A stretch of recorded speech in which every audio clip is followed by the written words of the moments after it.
Hola hermanas, Dios les bendiga. Eh, Espero que todavía estén animadas. Este es el último video ya de la segunda parte de Apocalipsis, o el libro de las revelaciones. Ya, así que vamos a ir con los 12 capítulos que faltan. Eh, 10 en realidad, no 12.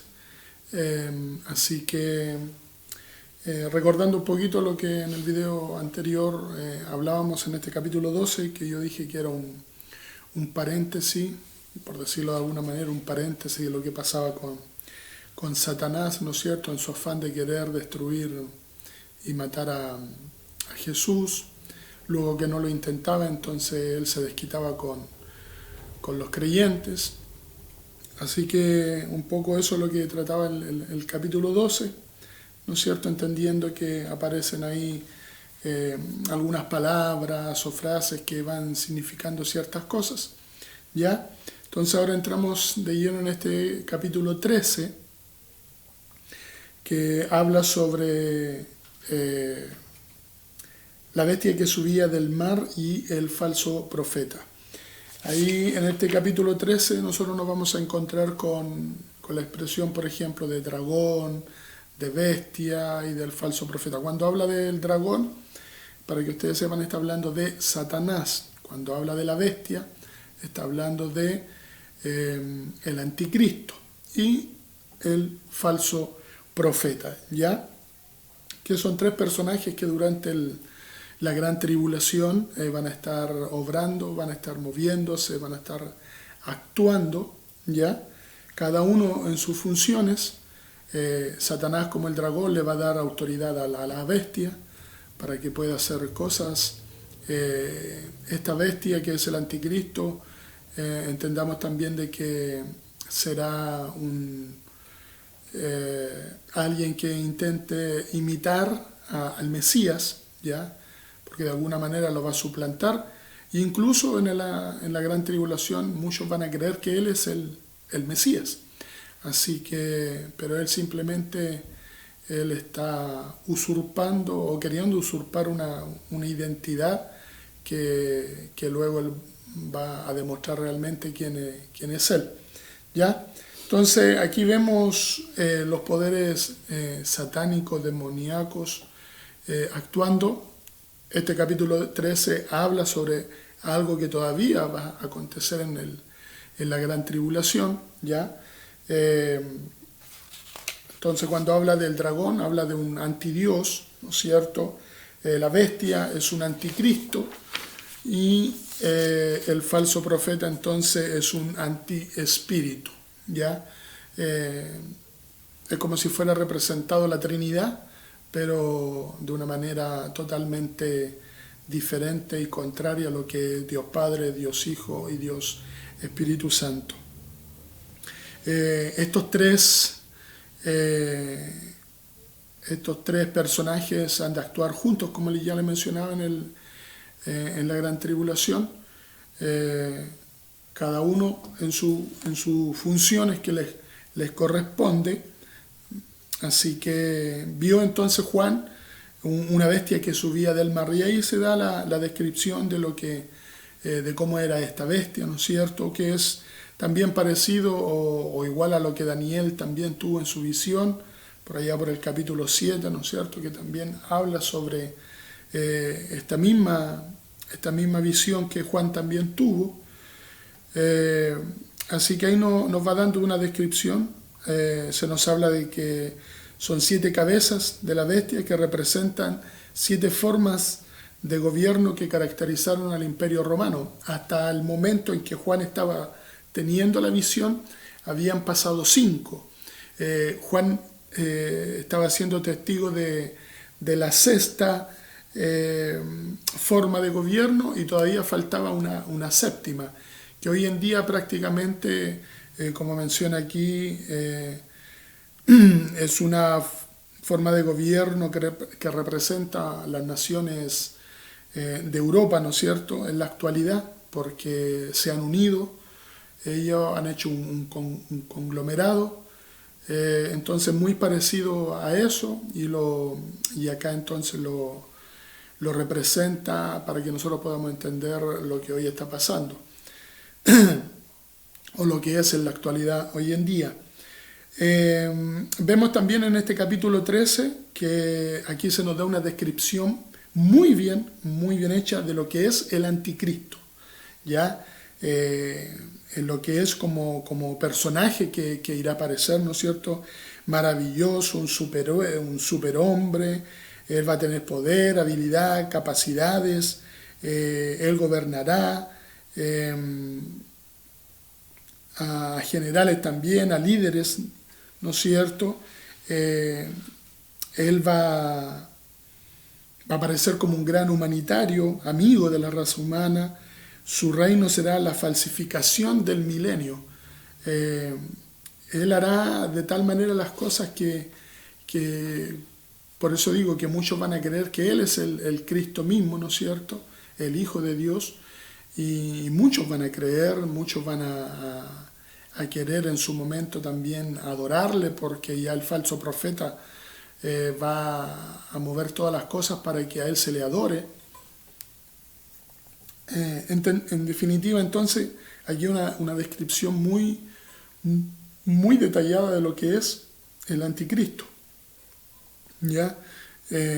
Así que para que ustedes ahí apunten, ¿no es cierto?, en esta descripción que se hace del anticristo, de cómo él va a ser, de qué es lo que va a actuar, de qué manera, nos va dando pinceladas, ¿no es cierto?, de cómo él se va a mover, de la manera de engañar, la manera de hacer con que crea la gente que Él es el Salvador, ¿no es cierto?, a todos los problemas que en ese momento la humanidad ha de encontrar.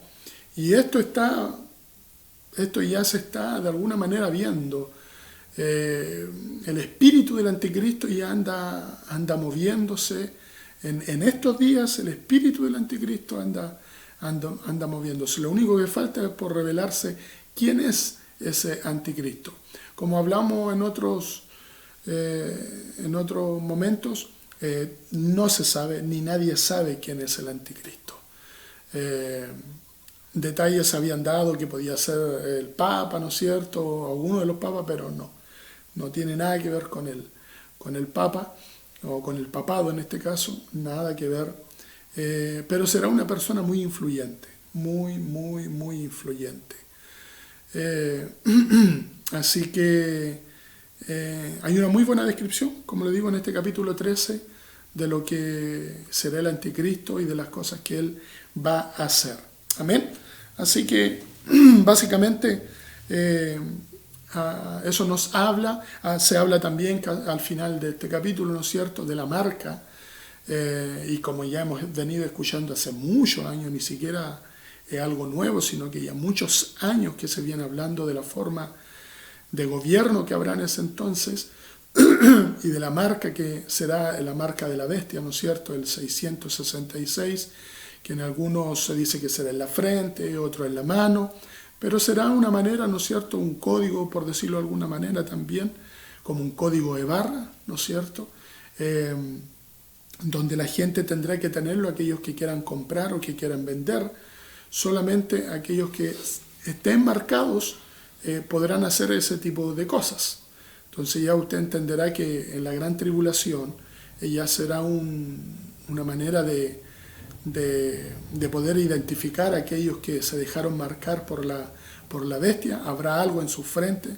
No sabemos si será algo parecido como a un tatuaje o algo por el estilo, pero habrá una señal en la frente de ellos que dirá que pertenecen ya, que se dejaron marcar por el anticristo. Entonces será una marca distintiva de aquellos que cedieron a la presión, ¿no es cierto?, y aquellos que, por lo tanto, como hablábamos también anteriormente,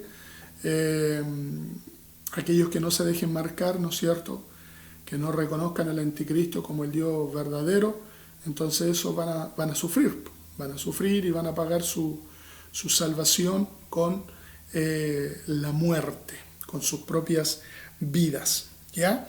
Así que aquí tenemos a estos tres personajes que tendrán una relevancia importante hoy en este mundo. Satanás es el que se está moviendo, él es el príncipe de este mundo, ¿no es cierto?, de las potestades de las tinieblas, ahí en las regiones celestes. Él es el que se mueve hoy en día más, por decirlo de alguna manera, más abiertamente. El espíritu del anticristo ya se está moviendo en estas cosas últimas que están aconteciendo, y faltará entonces y en esta visión que está teniendo Juan, ve ahí la aparición también del falso profeta, ¿ya? Así que básicamente eso nos habla el capítulo 13. Ahora el capítulo 14 nos habla sobre el Cordero, sobre el nombre de Sión y tres admoniciones celestiales. Recuerde que admoniciones habla sobre discurso, ¿no es cierto? Un discurso para corregir algo, ¿ya? Aquí Juan nos expresa, ¿no es cierto?, la manifestación del anticristo, que la manifestación del anticristo con el falso profeta, el dragón, que se habla en el capítulo 13, ahora en este capítulo 14, ¿no es cierto?, es contestada por la manifestación de Jesucristo. Así como se manifiesta Satanás, el anticristo, el falso profeta, Dios también entonces se manifestará, y nuestro Señor Jesucristo también ahí hará visible su presencia. En los versículos 1 al 5 de este capítulo tenemos un retrato de la bienaventuranza venidera del reino milenario, cosa que todavía no estamos hablando del milenio. El Cordero sobre el monte de Sión es el cumplimiento, de ahí como habla del Salmo, tanto del Salmo número 2, del Salmo 132, ¿no es cierto?, en cuanto a Sión, que es la ciudad de David, que también es Jerusalén, ¿no es cierto? Cuando se habla de Sión o Jerusalén estamos hablando del mismo lugar. Y será el lugar donde estará con sus redimidos cuando venga el Señor en esa instancia y venga a reinar también. Y estará juntamente con los 144.000, ¿no es cierto?, que ya explicábamos anteriormente, que se dice que serán 12.000 de cada tribu, de las tribus de Israel, ¿ya? Y se cree que son ellos, por supuesto, porque habla del mismo número, porque son sellados en su frente, que no tiene nada que ver cuando habla en el caso de ellos, no tiene nada que ver con la marca de la bestia, sino que estos serán sellados en donde dirán, ¿no es cierto?, que pertenecen a Cristo. Así como en nuestras vidas también hay un sello. Cuando Satanás a nosotros nos mira en la actualidad, él ve que hay un sello en nosotros que dice que pertenecemos a Cristo, que Él nos compró, que Él nos redimió, que Él nos salvó. Por lo tanto, hay un sello sobre nuestras vidas que dice que pertenecemos al Señor. También se dice porque su historia no está completada todavía, ¿no es cierto? Y porque habla que son la primicia de Dios, ¿ya? Y ellos son los representantes de todo Israel, quienes serán salvos por la venida del libertador desde Sion. Bien, entonces, en este capítulo, se hace mención de ellos también en el capítulo 7, ¿no es cierto? Donde habla que son las primicias de la edad milenaria, saliendo triunfante de la gran tribulación, como rescatado de sobre la tierra.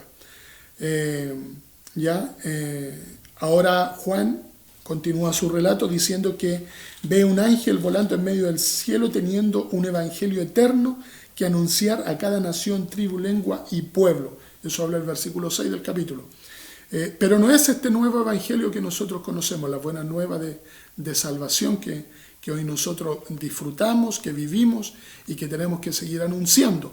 No habla de este evangelio, sino que hace referencia que esta es una predicación del evangelio de la gracia de Dios durante la dispensación de la iglesia, no, sino en la buena nueva de las edades que ha sido proclamada desde Edén por los patriarcas y profetas, el evangelio del reino, anunciando el propósito de Dios de establecer un reino literal en la tierra sobre el cual Jesús, el Mesías, reinará. ¿Ya? Entonces es un evangelio que se ha de anunciar con otros matices, no como lo que tenemos que hacer nosotros en este tiempo. Así que ahí el versículo 7 tiene una aplicación especial a los días finales de la apostasía y juicio, y es una llamada al arrepentimiento de vista de la consumación de los eventos. Todavía entonces habrá como un cierto llamado ahí en la gran tribulación a que puedan permanecer fieles y tener que pagar su salvación con su vida. Entonces se nos habla también que ahí habrá un contraste de los muertos bienaventurados y los que tienen la marca de la bestia. Los primeros descansan de sus trabajos, mientras los otros no tienen descanso día y noche. Entonces será algo tremendo lo que pase en esa instancia, aquellos que mueran por salvar su vida, ¿no es cierto?, que han de descansar y serán llamados bienaventurados también más adelante, como no tendrán descanso aquellos que no creyeron en Dios y que se dejaron marcar por la bestia. Versículo 14 y 16 de este capítulo es una visión de la ciega, parece que tendrá un lugar al mismo fin de la grande tribulación. Nos da la visión del Armagedón. Para poder entender esta visión mejor hay que leer, ¿no es cierto?, esos textos que aparecen ahí, y es una vendimia de venganza como habla ahí, ¿ya? Termina este capítulo 14 y ahora entramos al 15 y ahí volvemos a retomar los juicios que habíamos mencionado anteriormente, los juicios de los sellos, los juicios de las trompetas y los juicios de los tazones o de las copas, ¿ya? Entonces el capítulo 15 y 16 deben tomarse los dos juntos, ¿ya? Porque es de esa manera como se va relatando, ¿no es cierto? Es una continuación. El capítulo 16 es una continuación del 15. Entonces los dos capítulos, ellos dos juntos, forman una visión conectada de los juicios finales que acontecerán, ¿ya?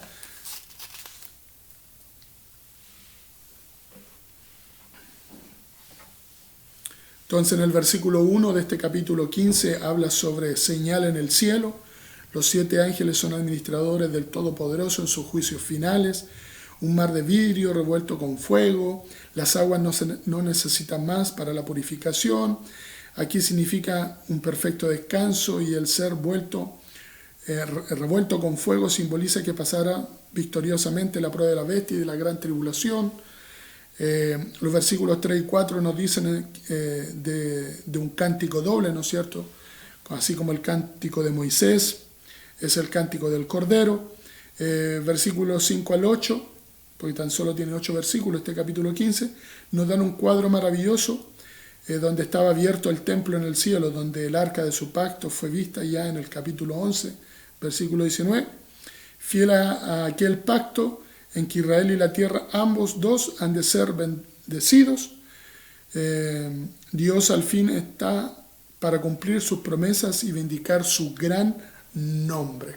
¿Ya? Entonces, ahí un poco el relato de lo que seguirá pasando con estos juicios, y ya el capítulo 16, entonces la continuación de estos tazones, de los 7 tazones. Y ahí entonces va enumerando, ¿no es cierto?, qué es lo que va afectando el juicio de estos tazones. Este capítulo 16, entonces ahí va diciendo lo que va afectando. El primer tazón derramado sobre la tierra produce úlceras malignas, ¿no es cierto?, y así sucesivamente. El segundo tazón en el versículo 3, en el 4, el 8 y el 9, el versículo 12, habla sobre el sexto tazón, ¿no es cierto? Y ahí usted va leyendo detenidamente para que vea qué es lo que va afectando estos juicios de los tazones, ¿ya? Y el séptimo tazón se derrama en el aire, como mencioné ahí, esto es el imperio de Satanás, donde él también se mueve, el príncipe de la potestad del aire.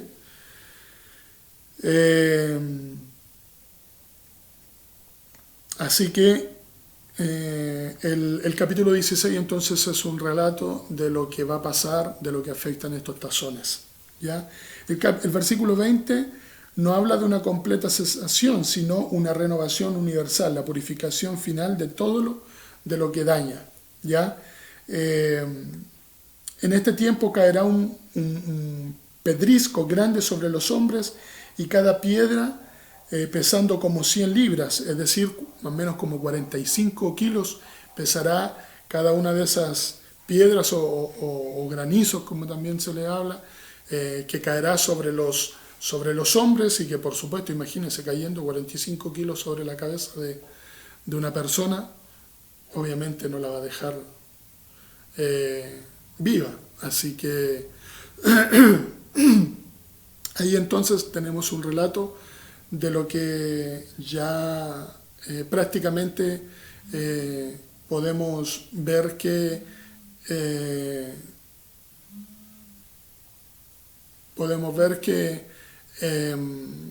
ya está terminando los juicios de los sellos, de los tazones y de las trompetas, ¿ya? Así que básicamente eso habla el capítulo 16. Y el capítulo 17, ¿ya? Ya yo creyendo que usted está manejando lo que habla el capítulo 16, ahora este capítulo 17 habla sobre, dice, la iglesia fraudulenta. Y debemos entender aquí entonces que a qué está haciendo referencia, ¿ya? A qué es lo que hace referencia aquí. Antes que se nos permita ver la iglesia verdadera, ¿no es cierto?, con el Cordero en gloria, somos llevados a un lado para recibir una visión de la iglesia fraudulenta. Juan, el apóstol Juan, entonces, tiene la visión con respecto a la mujer y la bestia, ¿ya? Y esta mujer que hace referencia aquí no es una mujer, obviamente, literal, ¿ya? No es una mujer literal. Debemos recordar que en unos capítulos pasados hablamos sobre, se hacía referencia a una mujer también, ¿no es cierto?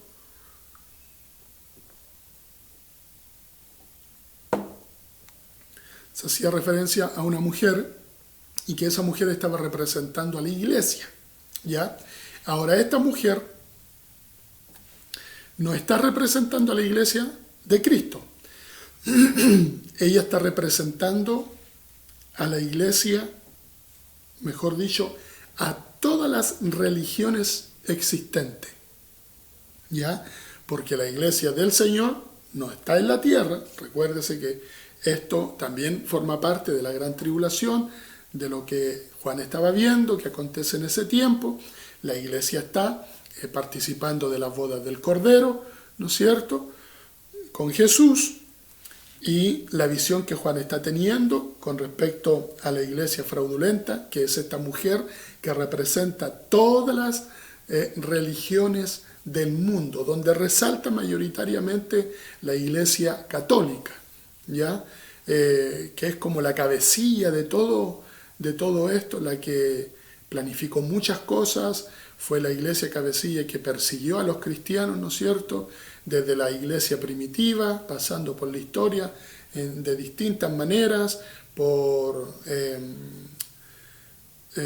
también por momentos que se llamaban la Inquisición, ¿no es cierto?, que también fueron periodos donde la iglesia fue perseguida, los cristianos. Entonces ella fue cabecilla de persecuciones y de bastante muerte, ¿ya? Así que la mujer en la Biblia simboliza un sistema eclesiástico, ¿ya?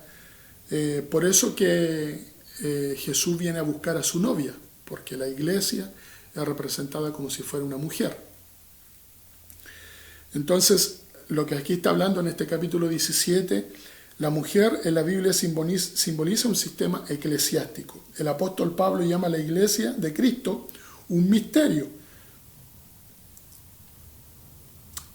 Y ahora entonces se le dice, ven acá y te mostraré el juicio de la gran ramera. En el versículo 1 del capítulo 17 se llama a Juan para que vea el juicio contra la gran ramera.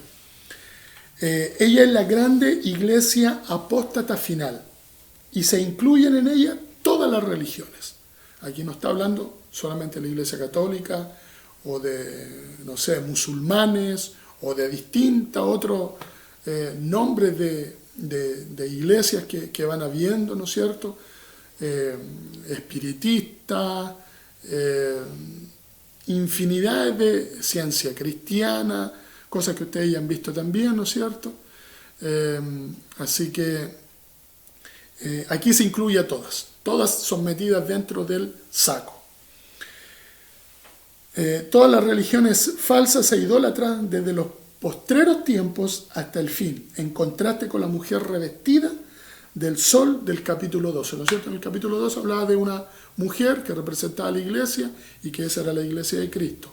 Ahora, en este capítulo, representa a la gran ramera, la iglesia apóstata final.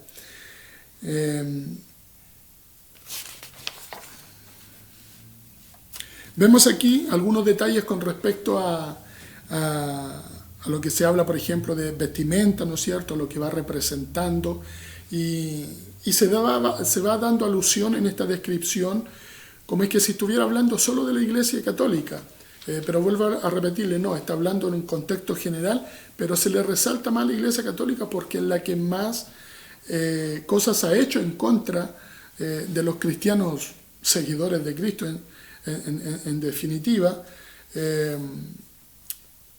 Y se resalta también porque es la que de alguna manera es la más ostentosa en cuanto a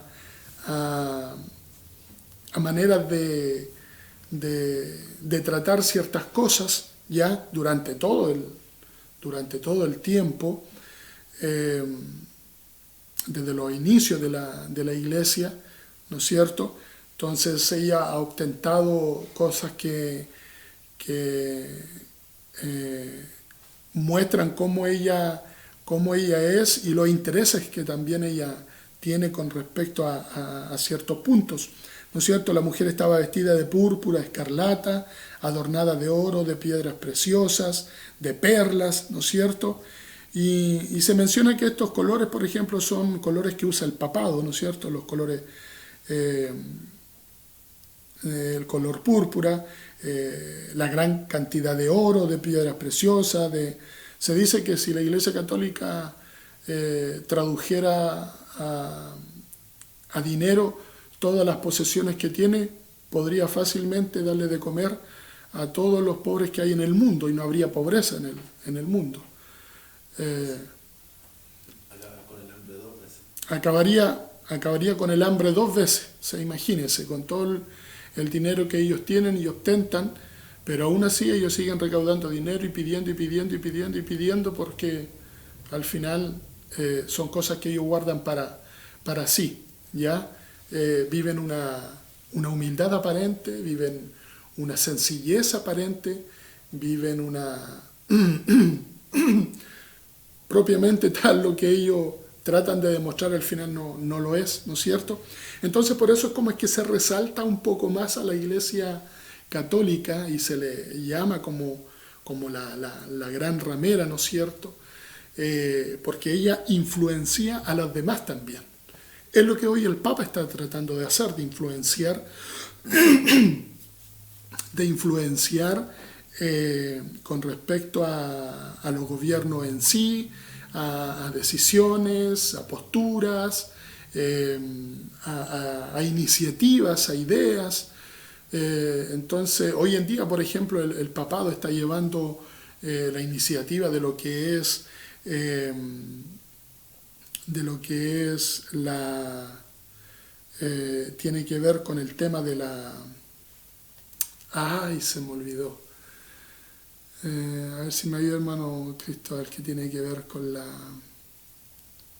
naturaleza en sí, contra los cuidados de... se me olvidó, mi hermana, se me olvidó.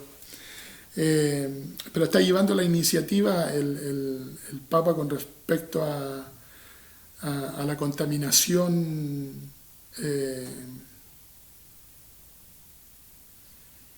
No puedo acordarme.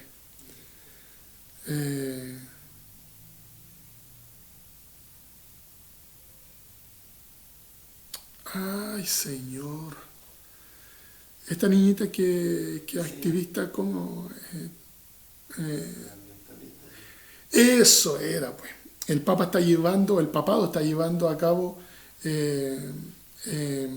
algunas ideas con respecto al medio ambiente que ayudan, ¿no es cierto? La idea también de que hay un líder que organice todas las cosas. Entonces la Iglesia Católica siempre ha querido ser como la cabecilla de ciertas cosas, la Iglesia Católica en general, no solo ahora, sino que a través de toda su historia. Ha sido como la religión más grande también, ¿no es cierto?, conocida.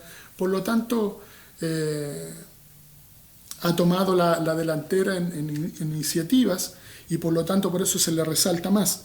Y este capítulo 17 entonces, léalo detenidamente porque de alguna manera es la explicación, ¿ya?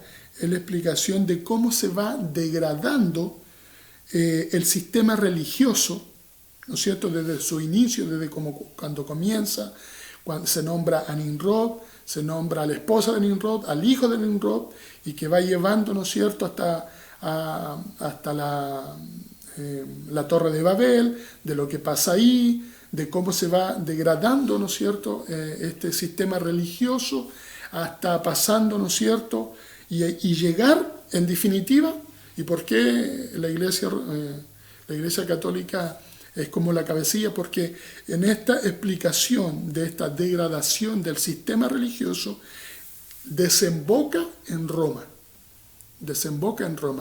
y pasa, ¿no es cierto?, y nosotros ya lo vimos en las descripciones de las iglesias, del mensaje a las iglesias, sobre todo de Tiatira y de Pérgamo, ¿no es cierto?, que son el trono de Satanás, ya, donde también se habla, recuerde y puede volver atrás a leer lo que se expresa de la iglesia de Tiatira, lo que se expresa de la iglesia de Pérgamo, ¿no es cierto? Entonces, el capítulo 17 es una explicación de cómo se va degradando el sistema religioso, por dónde pasó para llegar hasta Roma. Por dónde pasó para llegar hasta Roma. Y ahí obviamente quedó establecido como lo menciona ahí, como su cuartel general, ya la ciudad de Roma.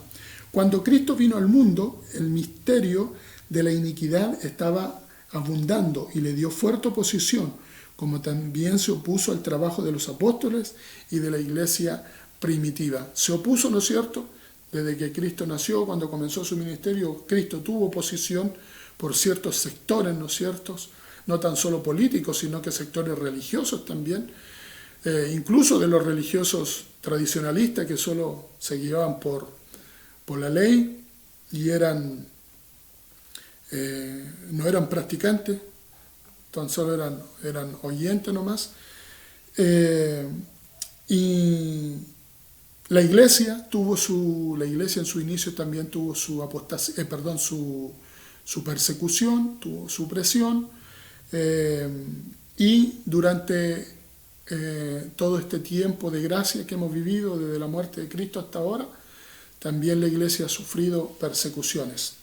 En algunos instantes fue demasiado dura, ¿no es cierto?, demasiado dura, cuando podemos ver en el inicio, ¿no es cierto?, cuando los cristianos eran muertos ahí en el Coliseo, otras persecuciones durante la historia, nosotros mismos en nuestro país, en en el principio de 1900, ¿no es cierto? 1907, por ahí, también la iglesia fue perseguida por la Inquisición, muchos cristianos fueron muertos, y por si usted no sabía, y quizás muchas veces anduvo en el Cerro Santa Lucía, ¿no es cierto?, que antes se llamaba Huelén.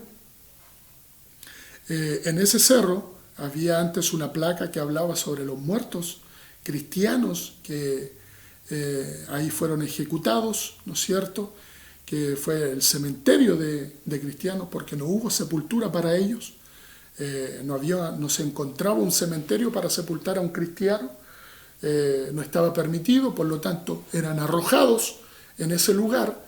Entonces podemos entender que a través de toda la historia la Iglesia Católica como cabecilla persiguió a los cristianos. Por lo tanto, se hace en este capítulo 17 la descripción o la explicación de cómo se fue degradando este sistema religioso, por dónde pasó, ¿no es cierto?, los personajes que fueron en la historia, en su inicio, que dieron con todo este proceso, hasta llegar entonces hasta Roma y ahí establecer su cuartel general, ¿ya? Porque desde ahí es donde se gobierna hoy día la Iglesia Católica, ¿no es cierto?, su representante, el Papa. El versículo 6 nos dice que la ramera fue embriagada de la sangre de los santos y de los mártires de Jesús, ¿no es cierto?, ahí haciendo mención como es que la sangre fue embriagada con la sangre, porque esa sangre habla de todos los mártires que murieron a causa de la persecución. Y por eso se veía embriagada esta mujer. Los santos mencionados son los mártires cristianos de la iglesia primitiva, de las amargas persecuciones de Roma pagano y más luego de Roma papal, y en los días de la Inquisición, mientras tanto que los mártires de este versículo serán aquellos del tiempo del anticristo durante la gran tribulación también. Del versículo 7 al 13 es simplemente una sinopsis de toda la historia del Imperio Romano. Dejó de existir, ¿no es cierto?, por su herida mortal, y su herida mortal fue sanada. El Imperio Romano había pasado por 5 formas de gobierno, que como ya lo había explicado, que Juan era lo que, en el tiempo de Juan que estaba teniendo la visión, que 5 habían pasado, 1 estaba presente y faltaba 1 todavía. Entonces, ahora el Imperio Romano había pasado por 5 formas de gobierno y tenía la 6ª forma en el tiempo de Juan, la 7ª era la forma existente de Europa, ¿no es cierto?, y donde habla de los reyes, ¿no es cierto?, de los 10 cuernos, que van simbolizando ciertas cosas, conglomeraciones de reinos, de 10 reyes o 10 reinos, ¿no es cierto?, que en algún momento determinado han de ser. Y estos representan sistemas de gobierno que serán potentes en su cierto momento. Hoy en día, ¿no es cierto?, hoy en día hay una conglomeración de reinos. Europa hace todo uno, pero este mismo después se va a dividir porque van a tener que quedar los 10 más potentes. Dentro de eso, ¿no es cierto?, China, Rusia, Alemania, Francia, Inglaterra, Japón, todas esas potencias que son en estos momentos, tanto potencia en cuanto a armamento, económicamente, después todo esto se va a reducir y aquí entonces podemos entender y ya ir dilucidando aquella visión que también tuvo Daniel, ¿no es cierto?, que veía la cabeza de oro, el pecho y los brazos de plata, el abdomen y los muslos de bronce y las piernas al final de barro y con hierro, ¿no es cierto?, los dedos también, ¿no es cierto?, mezclados de hierro y de barro.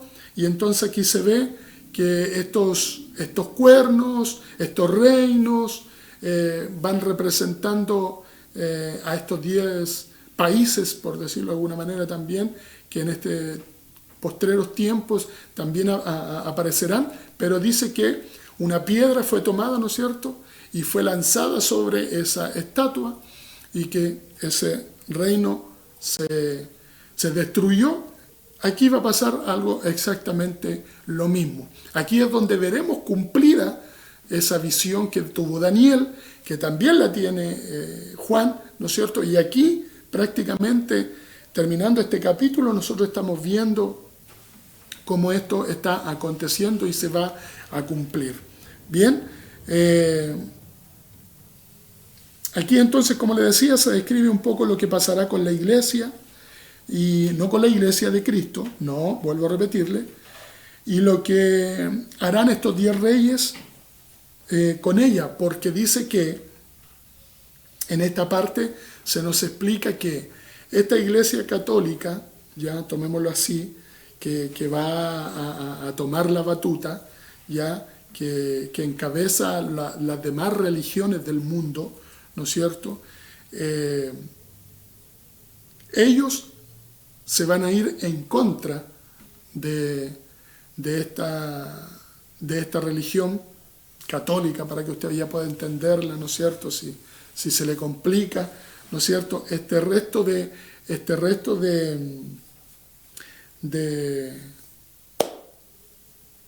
religiones se van a ir en contra de ella y la van a destruir. Y aquí básicamente entonces la Iglesia Católica o la religión católica ya prácticamente desaparece, ya en esta destrucción. Ella misma que inició el encabezado, ¿no es cierto?, tomando la batuta con respecto a todas las otras religiones, al final vemos que estas alianzas que se provocan son alianzas humanas que en cualquier momento son quebradas. Ni siquiera es Cristo mismo quien tiene que destruir este sistema religioso, sino que entre ellos mismos se destruyen, ¿ya? Porque estas demás religiones sienten que la Iglesia Católica los engañó, los llevó hacia un extremo y se sintieron engañados, por lo tanto se levantan en contra de ella y la destruyen también. Bien, obviamente que todo este sistema religioso del cual yo le estoy hablando también puede simbolizar cualquier otro sistema que sea enemigo de Dios, ¿ya? No podemos tan solo centrarnos en estas religiones que son enemigas de Dios, ¿no es cierto?, sino que es todo sistema también, toda religión o todo sistema que va en contra de Dios será destruido. Bien, así que eso es lo que nos habla este capítulo 17.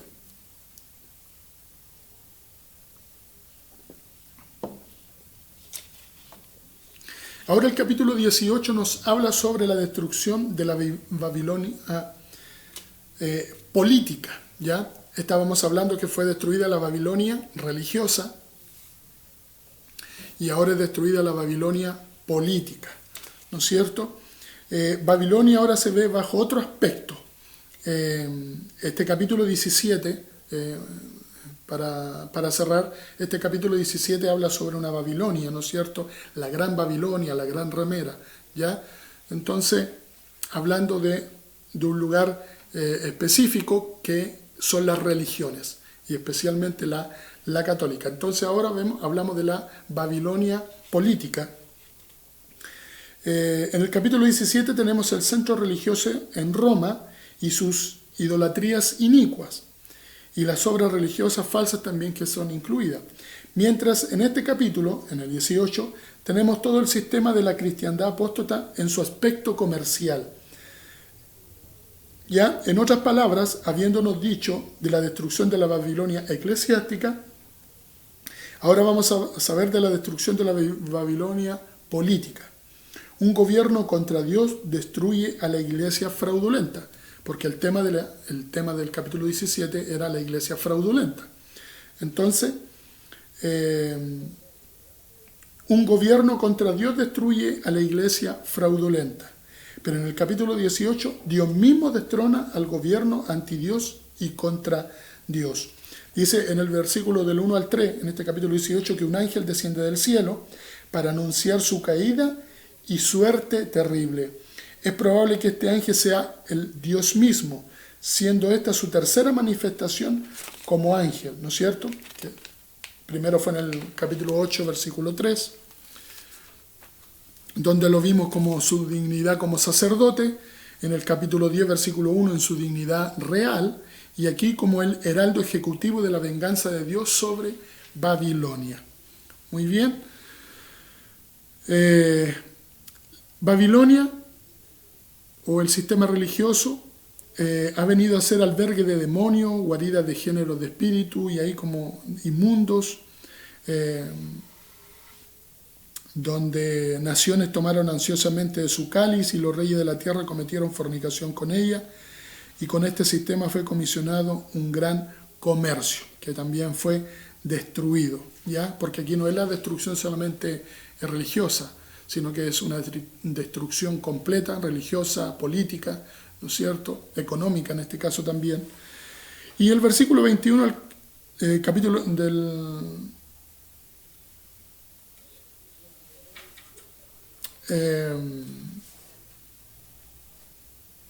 en estos últimos versículos entonces nos hablan claramente y declaran que Babilonia no se habla más de ella. Consumada está la ira de Dios en ella. Es decir, ya no se habla más de la religión o de las religiones que estuvieron en contra de Dios. Ya no se mencionan más porque ese sistema fue destruido por Jesús. Y entramos al capítulo 19, ¿ya?, donde nos habla sobre los 4 aleluyas, las bodas del Cordero y la cena del gran Dios. Bien, ahora vemos llegando el gran clima de este libro maravilloso. Los 7 años de tinieblas, de apostasía y tribulación están para terminarse, es decir, la gran tribulación. Aquí ya vemos que está pronto a terminar ese periodo de la gran tribulación. El día del hombre se concluye. Los juicios de los sellos, las trompetas y los tazones ya han pasado. Las grandes naciones formarán su gran confederación con el hombre satánico por cabecilla. Recordemos que al final de la gran tribulación, donde va a acontecer la batalla de Armagedón, donde el anticristo reunirá a todos aquellos que le apoyan, ¿no es cierto?, a todos los ejércitos del mundo que le apoyan, que creen en él, que van a pelear contra Dios.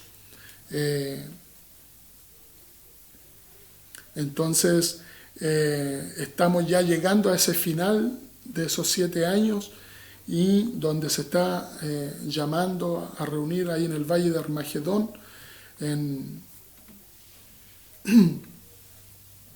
Las grandes naciones formarán su gran confederación con el hombre satánico por cabecilla. Entonces se manifestaron las 2 fases de Babilonia con todos sus horrores.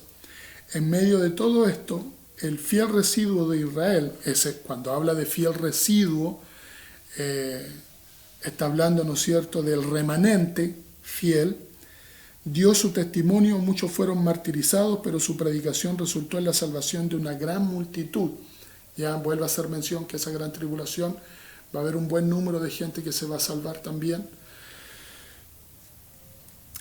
Los 4 aleluya habla sobre alabanza. Básicamente, esos 4 aleluyas que se mencionan ahí en este capítulo 19 habla sobre alabanza. Y ahí usted puede ver, versículo 1 y 2, el primer aleluya, de quienes lo mencionan,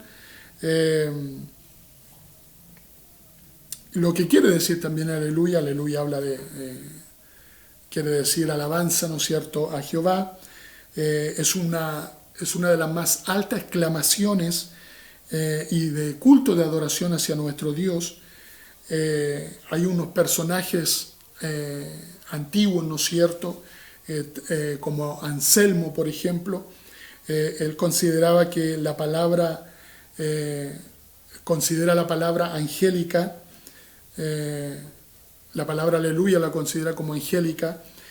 San Agustín, el padre, ¿no es cierto?, ¿de qué lo quiere, hermano Cristóbal? El padre de la teología, ¿no es cierto? San Agustín decía que la palabra aleluya era un sentimiento que comprende o abarca toda la bienaventuranza o estado bendito del cielo. Entonces, esos 4 aleluyas que se mencionan ahí es un momento de alabanzas, ¿ya? En el segundo aleluya, en el versículo 3, es una repetición, ¿no es cierto?, de regocijo, de adoración a Dios, de victoria, de redención. El tercer aleluya que dan los 24 ancianos y los 4 seres vivientes, en donde también se unen, ¿no es cierto?, a este cántico. Son palabras de ratificación también con respecto a eso, donde que así sea, donde el cuarto aleluya también se expresa ahí en el versículo 5 y 6, en la repetición de la multitud celestial del coro que habrá. Así que de eso básicamente nos habla los 4 aleluyas del capítulo 19. Ya se nos hace mención de la boda del Cordero. Dice que, recuerde que todo esto Juan lo estaba viendo, ¿no es cierto?, estaba observando.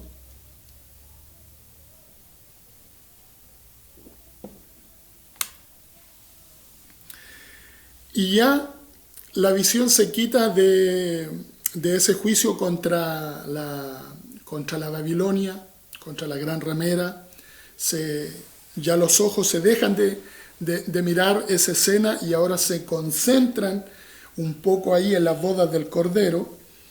La alabanza deja de fijarse en el juicio de Babilonia y mira hacia la consumación de la redención. Las bodas del Cordero es la consumación del gozo de Cristo. Su esposa fue escogida antes de la fundación del mundo. Ella es la iglesia del Nuevo Testamento, el cuerpo y la esposa de Cristo, la más íntima, la más querida, la más amada, la perla de gran precio, por quien Él vendió todo lo que poseía a fin de adquirirla para sí mismo. El versículo 7 y 8 nos dice que su esposa se ha preparado y le fue dado que se vistiese de lino blanco, que es la perfecta justicia de los santos. Nosotros aquí en la iglesia cantamos, ¿no es cierto? Hay una canción que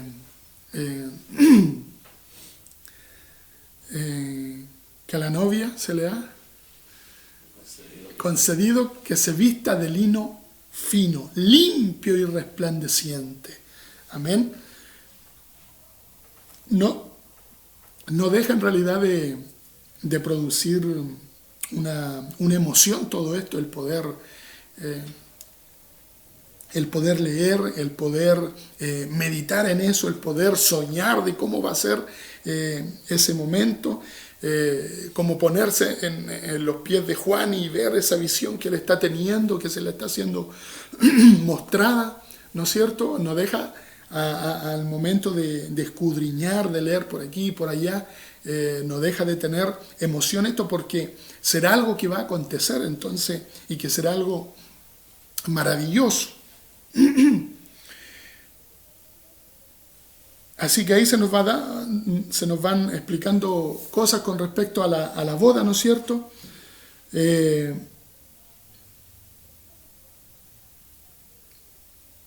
Las bodas, ¿en qué o de qué consiste? El estado de ser esposa es el vínculo más estrecho en la intimidad de relaciones, el amor recíproco para con el esposo. Hay cooperaciones de administración del hogar o reino. En toda la esposa será asociada con Cristo. En su reinado se sentará con Él en el trono.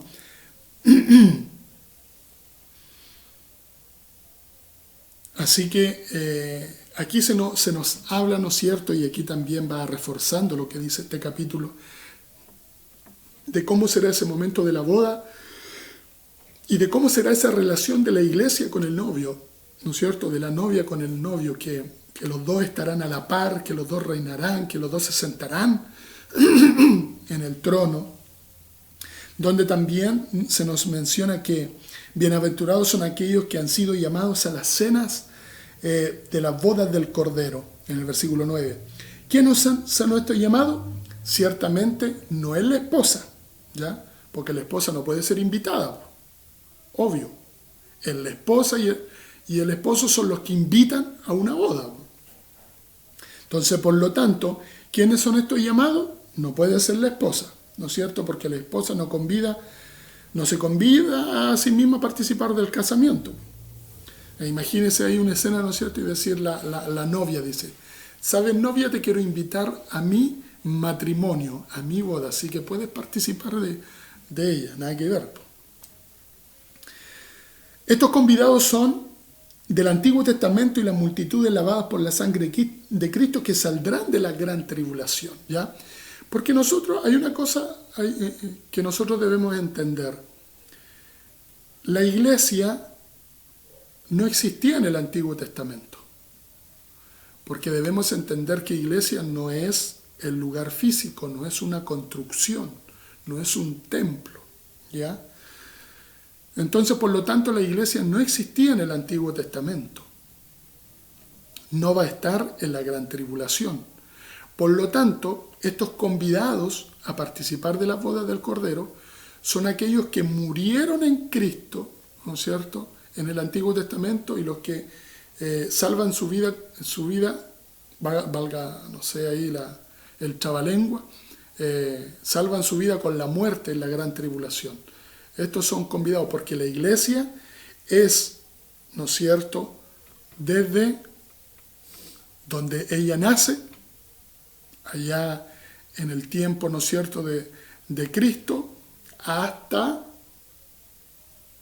el arrebatamiento. Hasta ahí nosotros tenemos que hablar que es el tiempo de la iglesia. Y es esa iglesia la que va a participar como novia en las bodas del Cordero, ¿ya? Porque desde que se inicia la iglesia, que fue en ese momento, que ya algo que mencionamos también, hermano Cristóbal, ¿no es cierto? ¿Dónde nace la iglesia, hermano Cristóbal? En Pentecostés. En el día de Pentecostés, ¿no es cierto? Cuando es derramado el Espíritu Santo, ¿no es cierto? En ese día nace la iglesia y va hasta el arrebatamiento de ella misma. Entonces es ella la que es la novia del Cordero. Amén. Entonces los demás son invitados. Y después de la boda, ¿qué es lo que pasa después de la boda? Después que el casamiento, viene la fiesta, ¿no es cierto? Y después la novia con el novio se van a la luna. ¿A la luna? A la luna de miel. Y aquí va a pasar algo muy parecido, pues.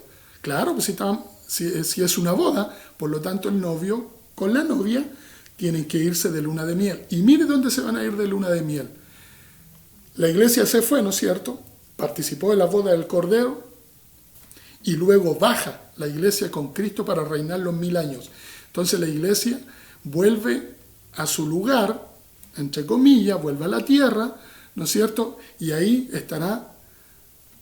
La luna de miel dura un día, 2 días, una semana, en algún lugar específico, en un hotel, en una cabaña, en la playa, en la montaña, en algún sector paradisíaco, ¿no es cierto? Y dura un par de días nomás, pero resulta que esta luna de miel va a durar 1000 años. Así que imagínense cómo va a ser. Entonces, después de la boda, el esposo celestial llevará a su esposa en su viaje de boda, claro, corresponde, ¿no es cierto? Su luna de miel, ir de vuelta al antiguo lugar de la esposa, de vuelta a esta tierra donde él fue aborrecido y rechazado y donde él sufrió, vertió su sangre, murió para redimirla, a ella, a su esposa, con su misma sangre. Entonces él establecerá su reino mesiánico y dominará y reinará sobre las naciones de la tierra por 1000 años. Y su esposa, la iglesia, reinará con él. Una luna de miel de 1000 años. Aleluya. Mire qué lindo. Ahora el versículo 10 de este capítulo 19 le dice a Juan, adora a Dios. Aquí vemos que Juan fue reprendido cuando él cayó a los pies del ángel que hablaba con él. No se le permitió adorarle. ¿Por qué? Porque al único que se le puede adorar es a Dios mismo, ¿ya?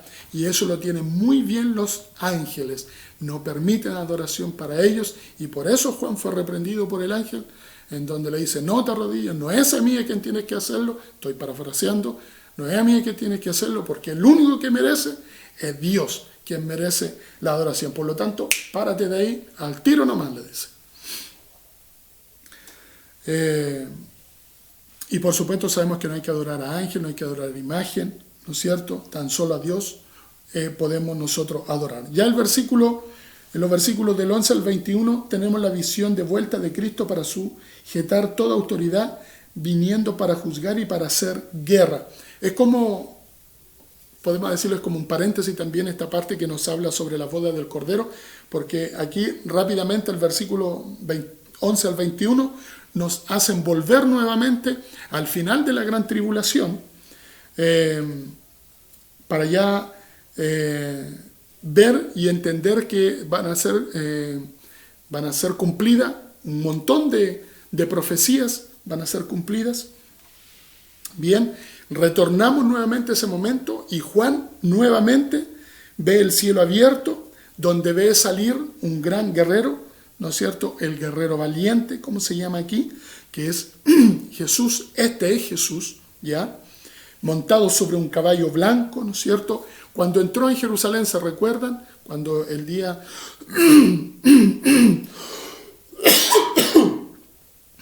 lo que la Iglesia Católica aquí celebra como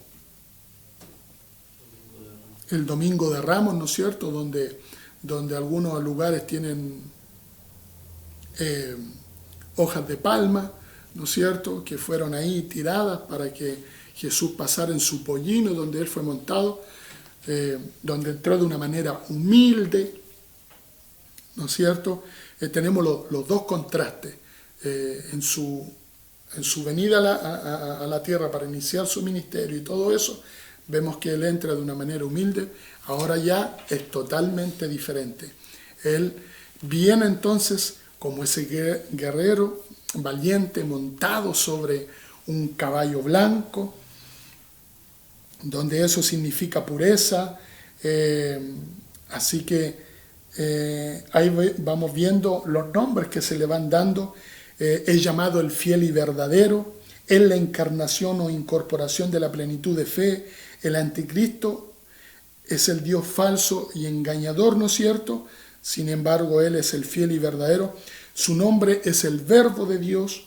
Cristo tiene muchos nombres: el fiel, el verdadero, el Rey de Reyes, el Señor de Señores, ¿no es cierto?, el valiente y etc.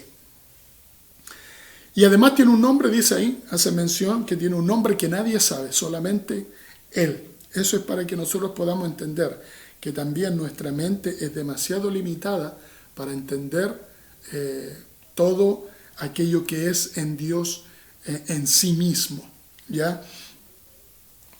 Donde también esto expresa la profundidad de su ministerio, ¿no es cierto? Donde podemos ver que Él es inescrutable. Ni por más que nosotros busquemos, no vamos a conseguir, hoy en día con nuestra mente tan limitada, nosotros no vamos a conseguir entender todas las cosas. Y dicho sea de paso, así un paréntesis pequeño, aquí entre nosotros, ¿no es cierto?, no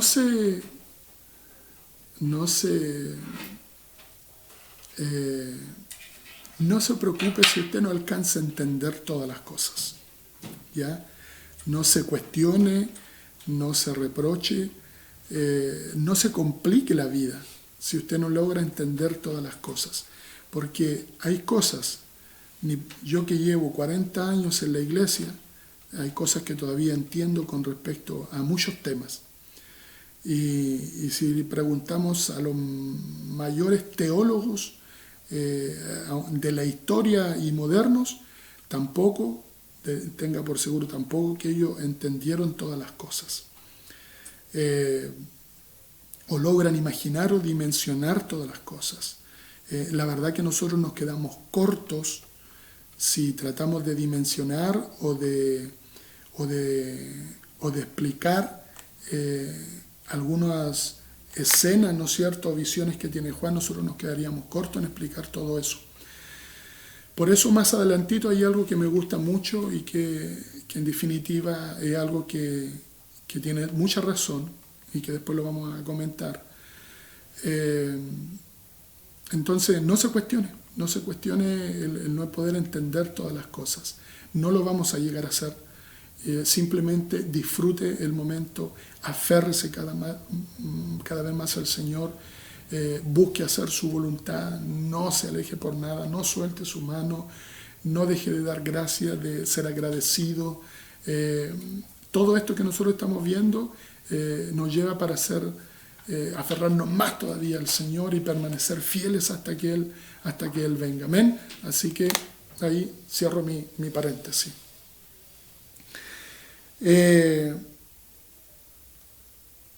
Dice que sus ropas son rociadas de sangre, da evidencia de enemigos matados con marcas o señales de un veterano y es símbolo de realeza también. Así vestido sale este guerrero para vencer y le siguen los ejércitos del cielo montados en caballos blancos de lino fino blanco. Entonces aquí, para que nos vayamos, ya estamos en el final de la gran tribulación, de los 7 años. Es aquí donde está el anticristo, ¿no es cierto? Está el dragón, el anticristo y el falso profeta. Están los tres ahí con los ejércitos conglomerados que se unieron al anticristo y que quisieron guerrear contra Dios, porque Satanás aún tenía la esperanza de que podía vencer a Jesús. Entonces están ellos esperando ahí en el Armagedón, en el valle de Megiddo, ¿no es cierto? Y entonces aparece este jinete en el caballo blanco que viene con su ejército, y la verdad que la batalla dura la nada misma. Toda una preparación, todo un aparataje, todo un montaje ahí para una batalla, y la verdad que la batalla dura la nada misma. La batalla de Armagedón se escribe en los versículos que siguen, ¿no es cierto? En anticipación de ella, las aves son llamadas para la cena del gran Dios. Esto no tiene nada que ver con la cena de la boda del Cordero, sino que esta es la cena del gran Dios. ¿No es cierto? Ahí en los versículos de este mismo capítulo 19 se menciona que las aves son reunidas, son llamadas por parte de Dios para que vengan a alimentarse, para que vengan a comer carnes de reyes, de carnes de príncipes y de todo eso. Entonces, todas las aves de rapiña, todas esas aves son llamadas a congregarse y a esperar, ¿no es cierto?, a que mueran para ellos ponerse a comer. La batalla no se alarga.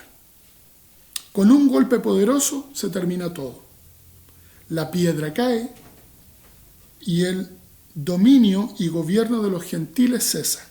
La bestia, y aquí nosotros debemos tener y ya le voy adelantando también, cuando esto sucede, ¿no es cierto?, cuando con un solo golpe Jesús destruye todo este ejército, la bestia, que es el anticristo, el falso profeta, estos dos personajes son tomados y son echados al lago de fuego. Ya no se habla más del anticristo ni se habla más del falso profeta, porque son lanzados al lago de fuego. Y esa es la muerte y tormento para ellos eternamente. ¿Ya? Ese es el castigo para el anticristo, es el castigo para el falso profeta, por todas las cosas que hicieron, por todas las abominaciones, por todo lo que quisieron hacer caer a los cristianos, por todo lo que ellos atormentaron, por todas sus cosas, son lanzados al lago de fuego. Satanás no es lanzado al lago de fuego todavía, ¿ya? Satanás, en esta destrucción que es el dragón, Él es tomado, ¿no es cierto? Se ve ahí en la visión de Juan que cuando esta batalla termina, dice que aparece un ángel con cadenas en sus manos y Satanás es apresado, ¿no es cierto? Se dice que es algo literal, ¿ya? Y que es lanzado al abismo, ¿ya? Donde él va a estar en ese lugar como una cárcel, por decirlo de alguna manera, es lanzado al abismo, y ahí él va a estar 1000 años. Así como Cristo con la iglesia va a reinar 1000 años, Satanás ya no va a poder hacer nada en estos 1000 años, absolutamente nada.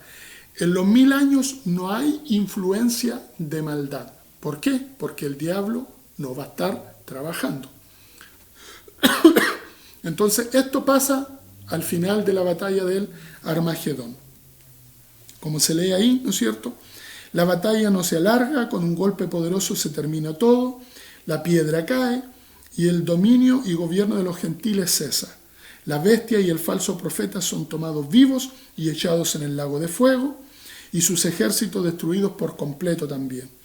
Después de todo esto sigue la cena del gran Dios. Los participantes, todas las aves que vuelan en medio del cielo, buitres y águilas, se engullen de la carne de los cadáveres. ¿Ya? Esto pasa entonces al final de la batalla de Armagedón. Muy bien, y de esa manera entonces también termina el capítulo 19. ¿Ya? Ahora entramos al capítulo 20, que habla sobre el milenio y el juicio del gran trono blanco.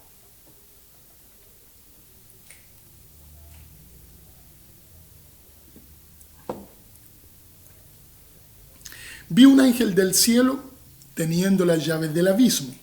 ¿Ya? Ahora ha llegado la hora del arresto de Satanás. Y no se necesita un ángel poderoso para hacerlo.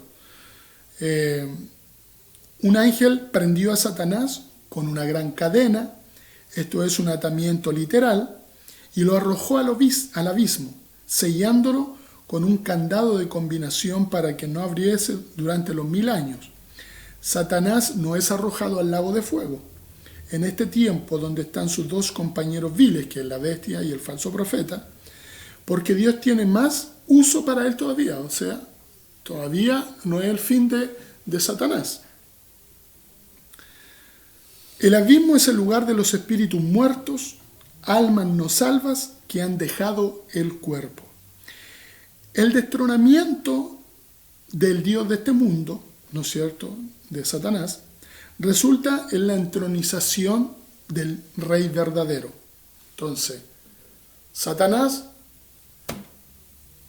se destruye su reino, ¿no es cierto?, su reino terrenal, y aparece entonces ahora este Rey verdadero, el Señor Jesucristo.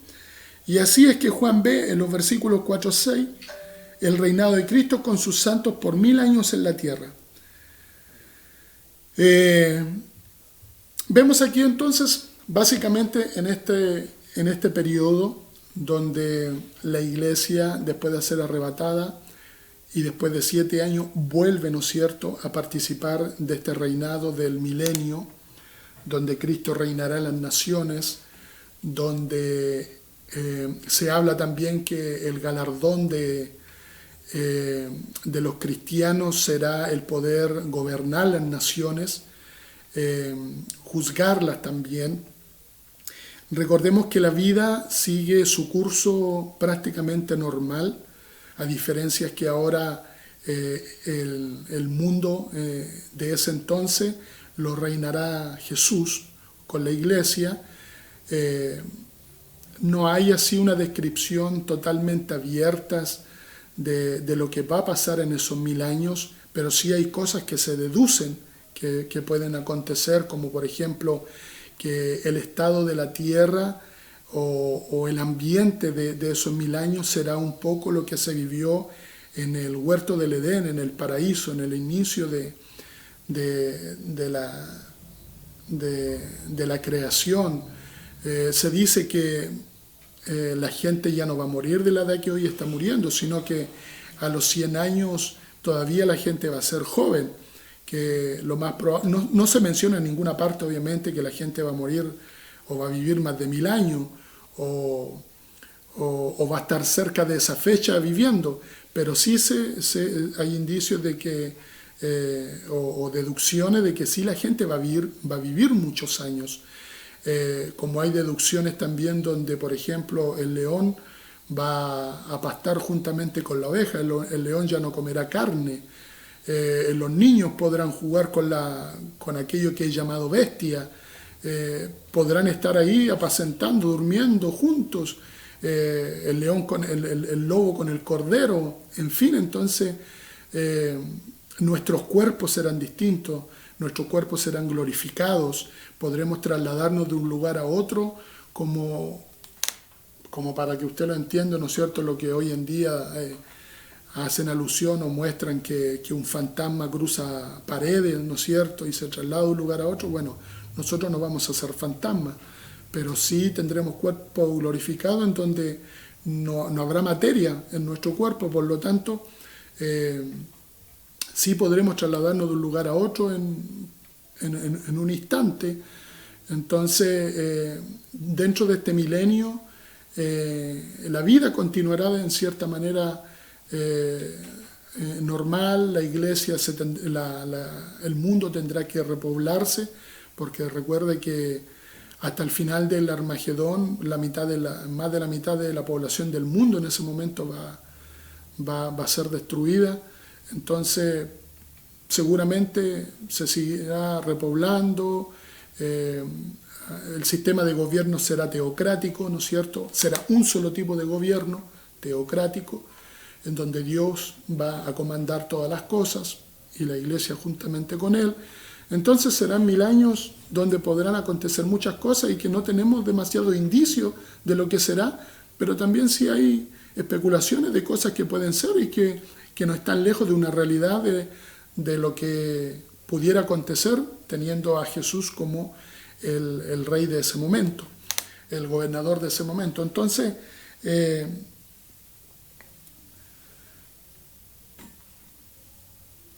así que serán 1000 años, ¿ya? Serán 1000 años, pero vemos que también al final de estos 1000 años, porque no es algo que será para siempre, no será eterno, se cumplen 1000 años, y dice que Satanás es soltado. Recuerde que estaba en el abismo, Satanás es soltado, y dice que es soltado por un pequeño tiempo porque él todavía, imagínense, en esos 1000 años él no aprendió ninguna cuestión. No aprendió nada. Es soltado y él quiere entonces nuevamente reunir a la gente, porque hubo gente en este milenio que no se sometió plenamente a Dios. Mire, la verdad que es cosa que uno trata de imaginar cómo, después de ver todas las cosas, después de presenciar tantas cosas, después de escuchar tantas cosas, después de ser partícipe de tantas cosas, todavía en este milenio, ¿no es cierto?, habrá gente que no se someterá a Dios. No tiene que echarle la culpa. No tiene que echarle la culpa. Dios lo está agarrando. Claro, entonces, para que podamos entender el estado del ser humano, ¿no es cierto?, cegado total claro, como aquí me comenta el hermano Cristóbal, y claro, en esos 1000 años no hay influencia de Satanás, por lo tanto no hay maldad, porque Satanás introduce la maldad. Entonces, ahora uno pensará, pero si Dios está gobernando, ¿por qué la gente no se va a someter a Él y no creerá en Él? Bueno, esas son explicaciones que a veces no tienen una respuesta lógica para poder entender, pero sí la palabra nos dice que no habrá un montón de gente en ese tiempo que no se somete, y por eso dice que en el milenio también, a pesar de todas las cosas bonitas que podemos hablar, dice que Él va a regir a las naciones con vara de hierro. Entonces eso nos da a entender de cómo también será el gobierno de Cristo, o sea, en ese periodo de tiempo. Entonces, porque no se dejarán gobernar, porque no creerán en sí, en Jesús, ni en su obra misma, ni en lo que Él está haciendo. Por lo tanto, Satanás es soltado en este final del milenio, ¿no es cierto? es soltado por un poco de tiempo, dice, para engañar nuevamente y juntarse con esos que no creyeron en Jesús, para volver a intentar hacer una guerra contra Dios. Entonces, por eso digo que en 1000 años no entendió absolutamente nada. Quizás si él hubiera tenido la oportunidad para arrepentirse, y Dios como es grande en misericordia lo hubiera perdonado igual. Pero es algo que él no entendió, y lo único que estaba haciendo en estos 1000 años ahí en el abismo encerrado, él estaba planificando qué es lo que iba a hacer cuando fuera suelto, ¿no es cierto? Entonces él nuevamente iba a intentar hacer algo. ¿Ya? Entonces, el versículo 7 nos indica que al fin el 7 del versículo 20, nos indica el fin de los 1000 años. Habrá muchos en la tierra quienes nunca han sido sujetados a las tentaciones satánicas, y Dios en su sabiduría ve conveniente que ellos también sean probados y tentados, así como lo han sido todos los demás de la raza humana en las edades y dispensaciones pasadas. Y Satanás es desatado de su prisión, y aunque ha sido aprisionado largo tiempo, sin embargo no se ha reformado. Al contrario, sale con mayor malignidad. Él es Satán todavía, es el archienemigo de Dios y del hombre, y es el archienemigo de Dios y del hombre. Y el hombre todavía es hombre, todavía presto para alejarse de Dios, ¿no es cierto? Versículos 8 y 9 de este capítulo habla. Nos prueban esto: aquellos a quienes se le engaña le siguen en un esfuerzo para exterminar el gobierno de justicia de Dios. Estos seguidores son aquellos que rindieron lisonjas serviles a Cristo durante los 1000 años, y Él los rigió con vara de hierro. ¿Ya? Al fin de esta lucha se ve en los versículos 9 y 10, Dios obra repentinamente y juicio terrible cae sobre estos anarquistas. Ni uno escapa y la tierra es completamente purificada, y los malhechores van al lugar separado para ellos, tan ciertamente como los justos van al lugar preparado para ellos. Entonces, Satanás es soltado al final de los 1000 años por un periodo poco de tiempo. Él se reúne, ¿no es cierto?, a aquellos que no se habían sometido a Dios, que no habían sido, no se dejaron gobernar por Jesús, ¿no es cierto?, los envuelve y quieren hacer una batalla nuevamente contra Jesús, pero aquí ya viene el fuego que cae del cielo y los consume a todos ellos. Los que siguieron a Satanás fueron puestos en el lugar que corresponde, así como los justos, ¿no es cierto?, van a un lugar, los injustos van a otro lugar. Amén.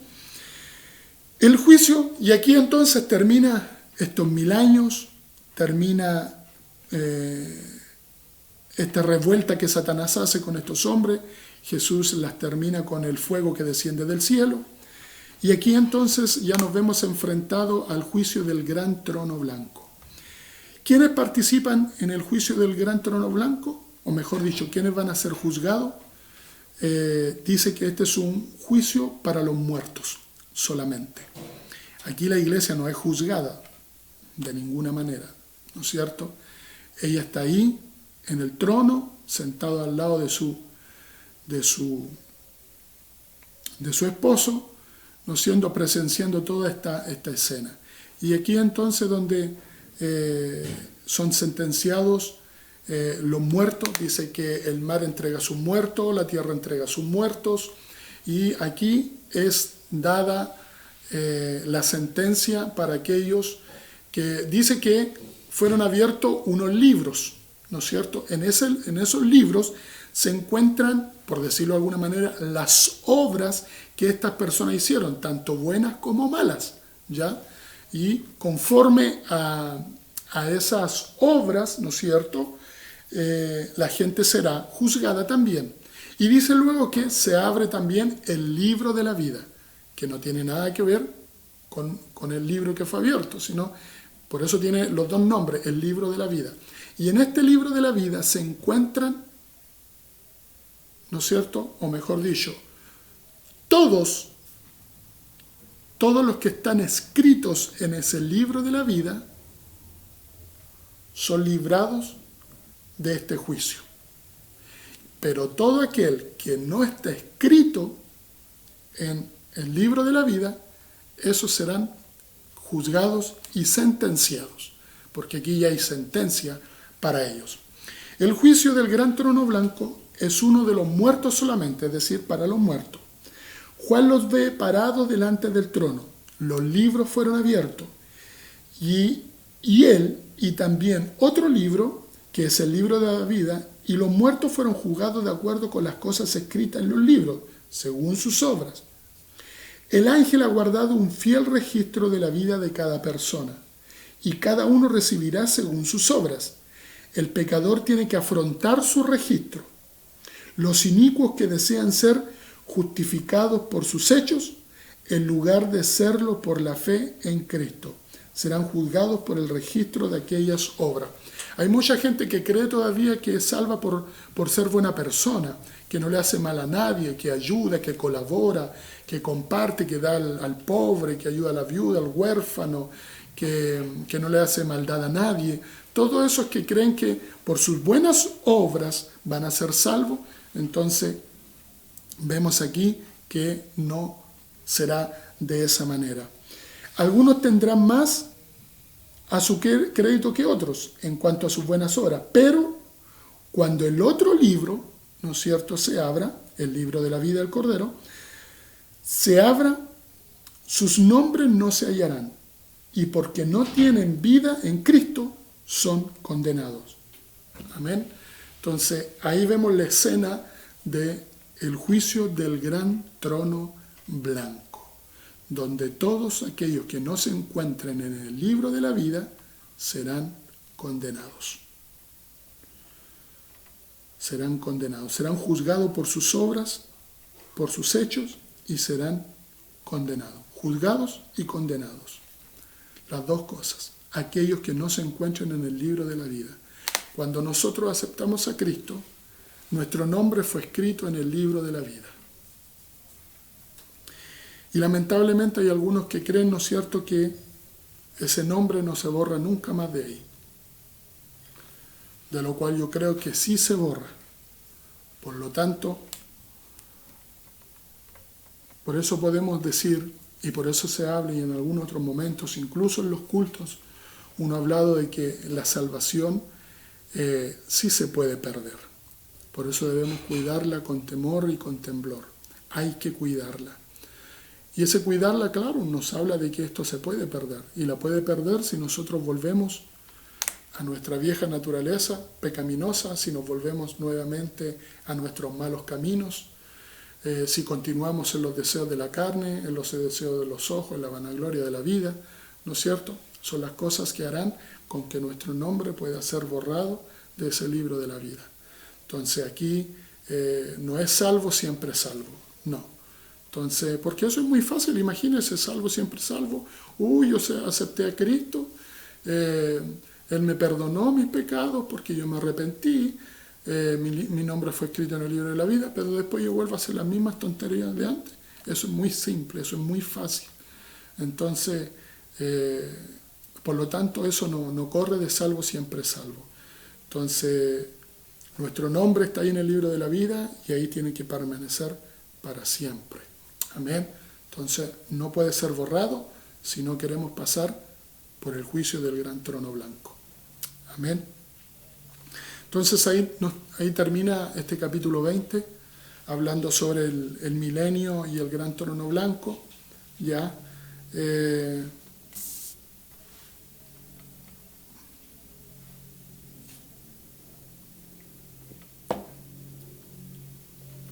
Vamos a el cielo nuevo y la tierra nueva y la santa ciudad. Hay que notar 3 divisiones en los capítulos 21 y 22. Hay 3 divisiones. Si vamos a dividir acertadamente la palabra de verdad. La primera división contiene los versículos 1 al 8 del capítulo 21. Donde se nos describe el estado final y eterno de la tierra y del hombre. Muchos cristianos tienen un concepto muy vago del estado eternal de la tierra.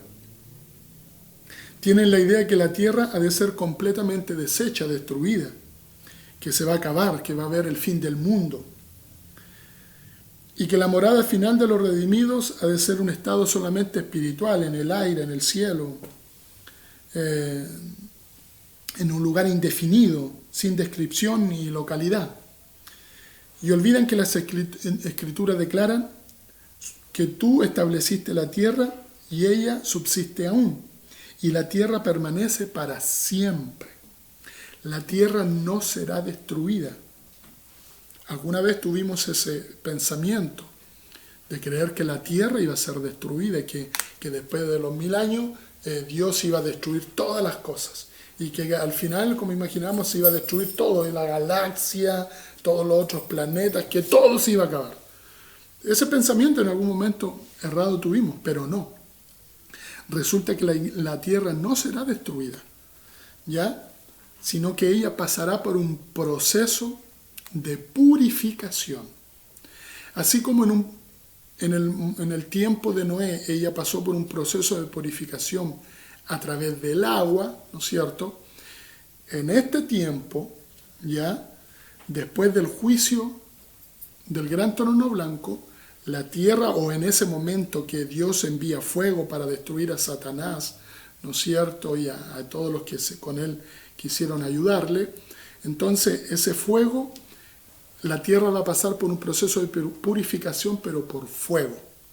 Muy bien, para poder establecer entonces la ciudad celestial en este lugar. Por lo tanto, cuando leemos ahí en el capítulo 21, del versículo 1 al 8, piensan del hogar más allá, en un lugar en el cielo, donde vamos a pasar la eternidad, también aquella gloriosa descripción de la Nueva Jerusalén. Es un cuadro hermoso del mismo, arriba en el cielo, hogar a donde vamos a dejar este mundo de maldad. Claro, vamos a ir al cielo cuando la iglesia sea arrebatada. La verdad es que la tierra y el cielo permanecen como morada definida durante toda la eternidad. No habrá el fin del mundo, sino pasarán de un estado o condición a otro.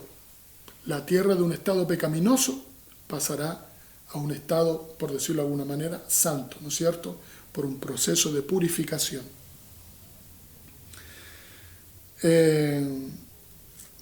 En otras palabras, transición en lugar de aniquilación, como por ejemplo lo que aconteció en el tiempo del diluvio, en los días de Noé, cuando el orden viejo fue cambiado por el nuevo, ¿no es cierto?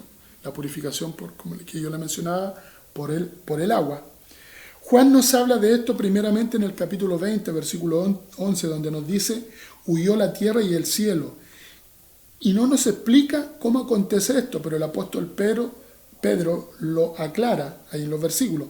Parece que esta grande conflagración es causada por el fuego que bajó del cielo y devoró a los rebeldes anarquistas al final del milenio.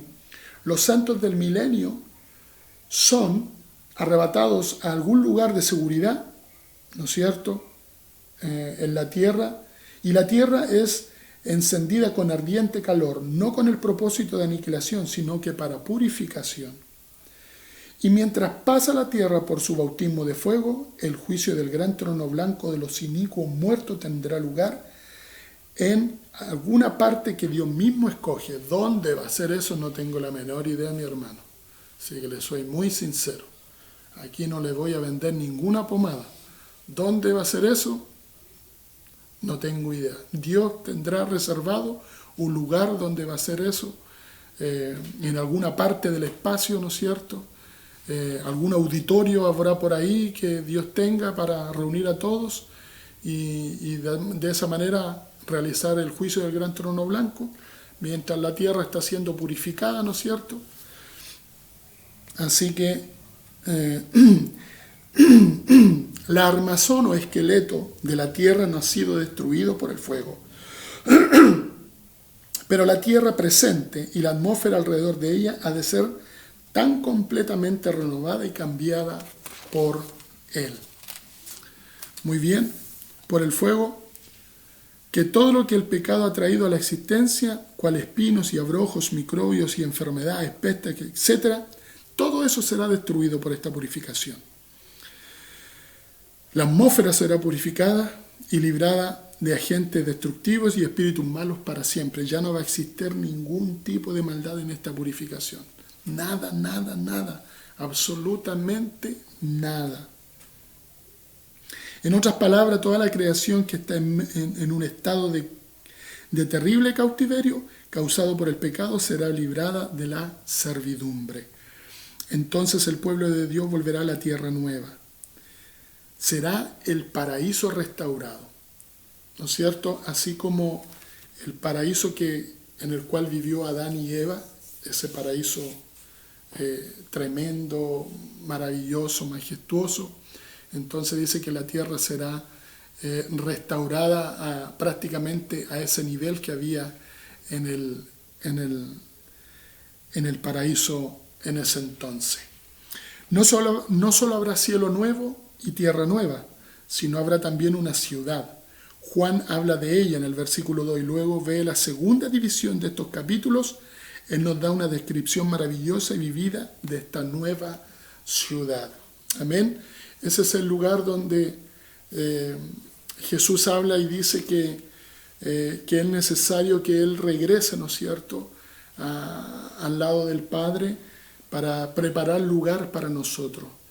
Y ese es el lugar. Mire, es tan tremendo de cómo Dios lo hará, de cómo Dios tiene planificado todo esto. Es una ciudad, algunos dicen que es una ciudad literal, otros dicen que es una ciudad simplemente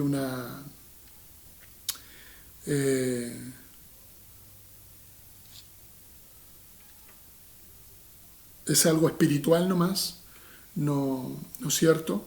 Pero aquí se menciona, ¿no es cierto?, y nos dan luces con respecto a la ciudad celestial, la Nueva Jerusalén, que Juan ve descender desde los cielos, una ciudad que tiene medidas, una ciudad que tiene puertas, una ciudad que sus muros son especiales, que tiene ciertas dimensiones, que si nosotros lo llevamos a medidas que nosotros hoy manejamos, esta ciudad tendría 2.200 kilómetros. 2.200 kilómetros. Para que pudiéramos tener una idea, el ancho y el largo de esta ciudad sería como ir y volver a Puerto Montt y todavía, o mejor dicho, sería como ir de aquí a Chiloé y volver. Ahí tendríamos más o menos como los 2.200 kilómetros. Esa es como la medida de la ciudad, de cómo ella, como le digo, las puertas, 3 puertas por cada lado, lo que representan, los cimientos de esta ciudad. Los cimientos son los apóstoles, las puertas son los patriarcas, las tribus. Esa ciudad ya no va a necesitar de luz, es decir, no habrá luna, no habrá estrella, no habrá sol, porque la luz que irradia Dios mismo será que la alumbre, será una felicidad eterna, no va a haber tristeza, no va a haber llanto, no va a haber angustia, porque Dios cambia todo eso. Será algo maravilloso que acontezca en esta ciudad celestial, ¿ya? Un templo, una esposa, una ciudad, para ellos ya ahí no va a haber templo porque Dios mismo será el templo.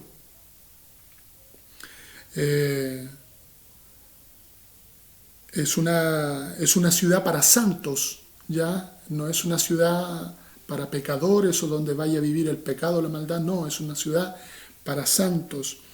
El versículo 10 de este capítulo 21 nos dice de dónde viene esta ciudad, como ya la mencionaba, que viene, Juan la ve venir desde el cielo, ¿no es cierto?, teniendo la gloria de Dios. Y cuando Juan expresa esta palabra gloria, de la gloria de Dios, la verdad que es una palabra que no podemos definir o ponerla en una cantidad. Es algo incomprensible poder entender esta gloria de Dios. Los versículos 16 y 17 dan las dimensiones de la ciudad, ¿ya? La ciudad tiene un muro, como le iba ya mencionando. La tierra ya en su condición célica, restaurada de desierto, otra vez es conexionada con Dios, la santa ciudad, la nueva Jerusalén, en aquel eslabón. Ella será la morada y tabernáculo de Dios, y el mismo Dios habitará con los hombres. La mano de Dios quitará toda forma de tristeza, cada resultado del pecado, y hace todas las cosas nuevas. Entonces, esa ciudad es algo que no lo encontramos en ninguna parte de esta tierra actualmente que tenemos, ni ninguna ciudad que se parezca a ella, ni siquiera la Jerusalén de hoy en día que está en Israel, ni siquiera la ciudad actual de Jerusalén se compara a esa nueva Jerusalén. Y llegamos al capítulo 2, que ya nos habla más específicamente de la santa ciudad, ¿no es cierto? En el primer libro de la Biblia, el libro de Génesis, leemos de un paraíso sobre la tierra, el cual fue perdido por la raza humana a consecuencia del pecado, que fue el Edén. En el último libro de la Biblia, el libro de Revelaciones, se nos dice de un nuevo paraíso, el cual el pecado jamás nos puede robar. Entonces el libro comienza, la Biblia comienza con un paraíso, un lugar de paraíso, y termina con un lugar de paraíso. Dentro de la ciudad está el trono de Dios y el Cordero, y debajo del trono sale un río de agua viva. Obviamente este río simboliza, ¿no es cierto?, al Espíritu Santo, que procede del Padre y del Hijo. La visión de Juan, en cuanto a esto, es porque todavía Juan está teniendo una visión. Juan todavía está teniendo una visión. Entonces ve que este río sale del trono de Dios y que representa al Espíritu Santo, y dice que a cada lado del río está el árbol que dará su fruto, cada mes dará su fruto.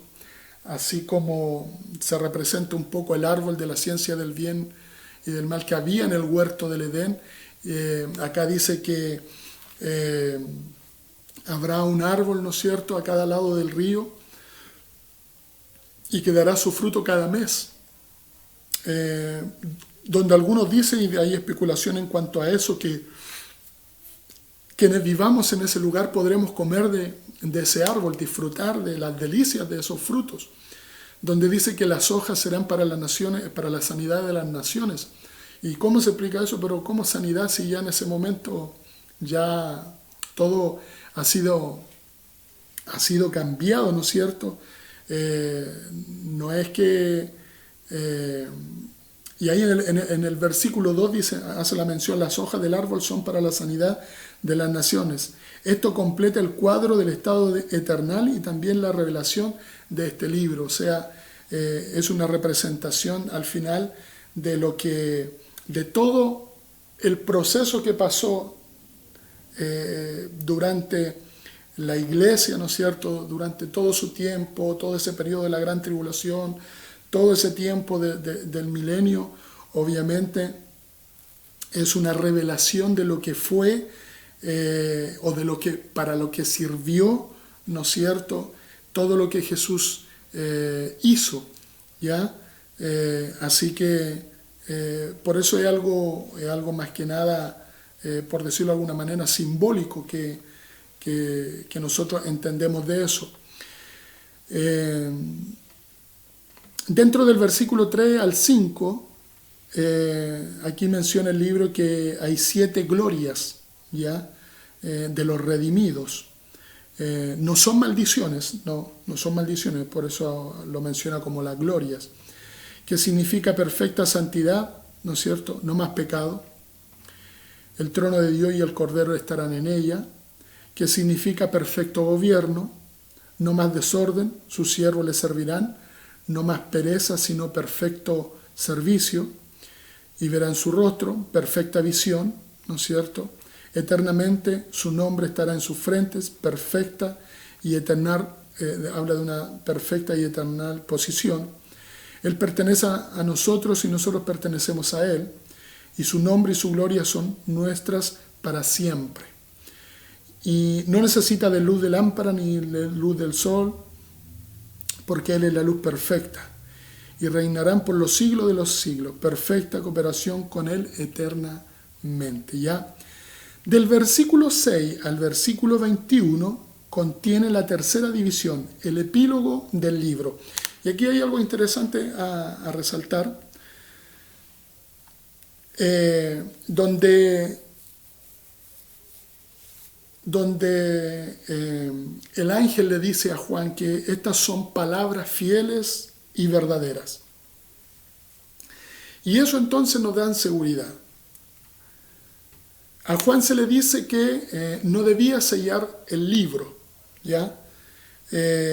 Contrario a lo que se le dijo a Daniel, que él debía sellar el libro. ¿Por qué a Daniel se le da la orden de sellar el libro? Porque lo que a Daniel se le había revelado en ese entonces no era necesario que los demás en ese tiempo lo supieran. No había una necesidad. Sin embargo, a Juan se le dice que no cierre el libro, no lo selle. ¿Por qué? Porque sí, ¿no es cierto? Porque en definitiva, lo que Daniel escribió en ese entonces, lo que a Daniel se le fue revelado, es lo que está aquí en este libro del Apocalipsis. Entonces, no es sellado, porque sí nosotros podemos, y todos pueden tener la oportunidad, la opción de conocer el contenido de este libro, lo que ha de pasar, lo que ha de acontecer. Recuerde, muchas cosas que aquí han sido dichas, pasaron. Muchas cosas es para este tiempo y muchas cosas todavía son para el futuro, ¿ya? Entonces, el libro queda abierto para que todos sepan lo que ha de acontecer. Todos aquellos que quieran interiorizarse, que quieran aprender, entonces a Juan se le da la orden de no sellar el libro. Algo importante también que hace mención, y ya del versículo 6, o mejor dicho, del 7 al 20, porque el capítulo tiene 21 versículos, pero el versículo final es uno de simplemente de despedida, ¿no es cierto? Donde Juan dice: la gracia de nuestro Señor Jesucristo sea con todos vosotros. Del versículo, para ir ya resumiendo un poco este final de este capítulo,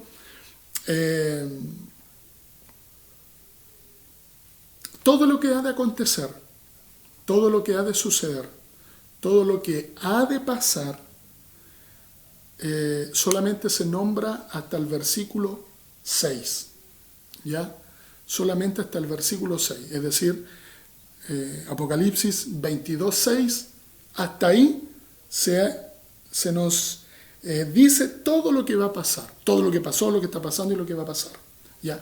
Desde el versículo 7 hasta el versículo 20, nosotros podemos darnos cuenta que, y esto es importantísimo, cuando uno no ha tenido la oportunidad, cuando a uno le cuentan algo, cuando a uno le dicen algo, y que no ha tenido la oportunidad de verlo, ¿no es cierto?, que no ha tenido el privilegio de ver, es mucho entonces más gratificante poder, y cobra más relevancia todavía de hacer caso, de obedecer, cuando alguien lo cuenta de alguien que tuvo el privilegio de verlo y de escucharlo. Juan tuvo el privilegio de ver todas las cosas que iban a pasar y de escuchar todas las cosas que iban a pasar. Por lo tanto, él es un testigo fiel de lo que va a pasar. Entonces, todo lo que está registrado en este libro es algo que va a pasar, porque hay un testigo fiel que lo vio y que escuchó de todo lo que iba a pasar, lo vio. Por lo tanto, Juan es persona más que fidedigna para saber lo que va a acontecer. Por eso yo quiero hacer este resalto, resaltar esto, porque cuando, por ejemplo, si mi hermano Cristóbal que está aquí, él vio algo que aconteció, ¿no es cierto?, en otro lugar, ¿no es cierto?, y sobre todo que fue trasladado, en este caso, al futuro, por decirlo así, y él vio todo lo que iba a acontecer, y después él lo escribe porque él se le da la orden de escribir, ¿no es cierto?, y yo entonces vengo a ser un beneficiado de leer todas estas cosas que van a acontecer, y yo digo, pero ¿será así? ¿Será verdad? ¿Será que no, que esto es solamente un cuento, una historia, o es una leyenda simplemente que estaba aburrido ahí Juan en Patmos, ¿no es cierto? Y a él se le ocurrió escribir para poder pasar el tiempo, porque después de ahí no iba a salir para ninguna otra parte más y él iba a morir. Entonces él estaba desterrado en ese lugar. Entonces, ¿será que a él se le ocurrió con el sol que le pegaba de frente? Lo hizo tener momentos de locura, entonces donde inventa bestias que aparecen, todos esos detalles que da. ¿Será entonces? No. Obviamente uno pudiera especular ese tipo de cosas, pero cuando lo cuenta alguien, cuando lo escribe alguien que lo vio, ya es diferente. Por lo tanto, si así como Juan lo vio y lo detalla, ¿no es cierto?, podemos entender que es algo verdadero y que es algo que va a acontecer. Amén. Entonces, del versículo 7 al 20 se nos habla de, incluso hay un llamado, es el último llamado, ¿no es cierto? Ya no tiene nada que ver con lo que el libro nos relata, ¿no es cierto?, sino que es el último llamado, el llamado bienaventurado, ¿no es cierto?, aquel que acepta, que entiende que todavía hay un tiempo para aceptar al Señor. Todavía estos versículos entre el 7 al 20 nos habla de la insistencia que Juan hace de poder hacer con que nosotros entendamos que esto es verdadero, que todavía hay un tiempo hoy, que la gente puede ser salvada, que mientras no escuchemos la trompeta final todavía hay un momento donde la gente puede arrepentirse, que sus pecados han de ser perdonados, que su nombre ha de escribirse en el libro de la vida. Entonces, desde el versículo 7 al 20 encontramos esta insistencia de hacernos entender que lo escrito anteriormente es algo verdadero, es algo real, que algo va a pasar y que todavía tenemos tiempo para ser salvos, ¿ya? Entonces, Juan es un testigo ocular de las cosas que han de suceder y por lo tanto es bueno creer en ese,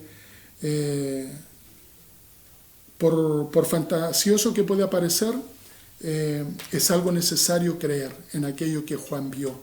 Él fue testigo de esas cosas, por lo tanto, no fue una invención de él, no fue un invento de él, no fue un momento de locura de él, sino que fue algo real. Él fue llevado en espíritu, ¿no es cierto?, para ver todas aquellas cosas que iban a acontecer en los últimos tiempos. Entonces, mi amado hermano,